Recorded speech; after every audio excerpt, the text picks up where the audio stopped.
On a environ 15% de pauvreté sur Fontenay-sous-Bois. Bon, on est une ville de petite couronne, on va dire 51 000, 52 000 habitants. La spécificité de Fontenay, c'est qu'en fait c'est une ville assez mixte dans ses populations, c'est-à-dire qu'on a autant des gens avec des revenus très importants que des personnes avec des revenus très faibles. On a une politique très ambitieuse sur le gaspillage alimentaire parce qu'on ne peut pas, en tous les cas en tant qu'élu, on ne peut pas être satisfait d'avoir beaucoup de gaspillage alimentaire et de l'autre côté des personnes qui mangent, qui ont des difficultés pour se nourrir chaque jour. Donc on a vraiment une politique déjà à l'intérieur de la restauration collective, de tri dans les écoles, de tri des déchets, mais aussi, et c'est ce qu'on verra avec Excellent, de la récupération de ce qui n'est pas consommé pour que ce soit ensuite réutilisé et surtout resservi à des personnes qui sont dans la précarité alimentaire. Excellent est une entreprise solidaire d'utilité sociale dont la vocation est de valoriser les excédents de la restauration collective au profit de la solidarité alimentaire. Tous les jours, en fait, les collecteurs d'excellents excédents interviennent chez nos partenaires donateurs qui se situent en Île-de-France, donc collectent des excédents dans des grosses cuisines centrales ou des unités de stockage, de consommation des repas de la restauration collective et les redistribuent à nos partenaires receveurs qui sont des associations d'aide alimentaire, cantines solidaires et autres structures de l'aide sociale. En 2023, on a collecté plus de 50 tonnes de produits et ça correspond à peu près à 100 000 repas complets, équilibrés, de qualité, puisque incorporant des produits, notamment grâce à la loi Egalim, des produits bio, des produits sous label. Ce qu'on essaie de faire et qui nous distingue un peu, c'est de proposer des repas qui correspondent aux besoins de nos receveurs. On est engagé vis-à-vis de nos receveurs à leur livrer les repas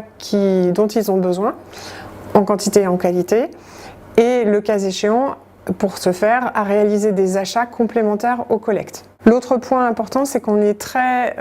sensible au sujet de qualité et on a mis en place un système d'information et de traçabilité des produits que nous collectons qui nous permet de savoir exactement, de retracer l'itinéraire d'un produit que nous avons collecté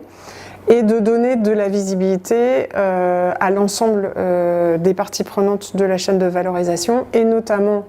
à nos donateurs pour qu'ils puissent être sécurisés sur la façon dont on gère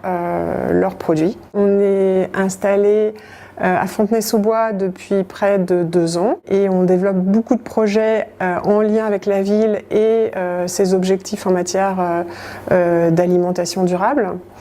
En premier lieu, on collecte les excédents d'un établissement scolaire qui est proche de notre local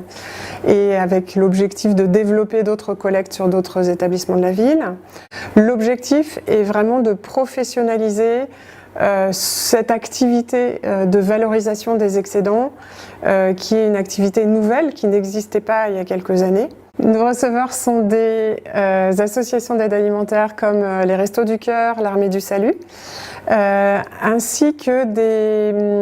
d'autres structures, notamment des cantines solidaires. En partenariat également avec la ville et la coopérative Plateau Urbain, nous sommes en train de mettre en place une nouvelle cantine solidaire qui aura comme objectif d'accueillir l'ensemble des Fontenaisiens, quelle que soit leur situation, et notamment les Fontenaisiens à revenus modestes. Le plan alimentaire territorial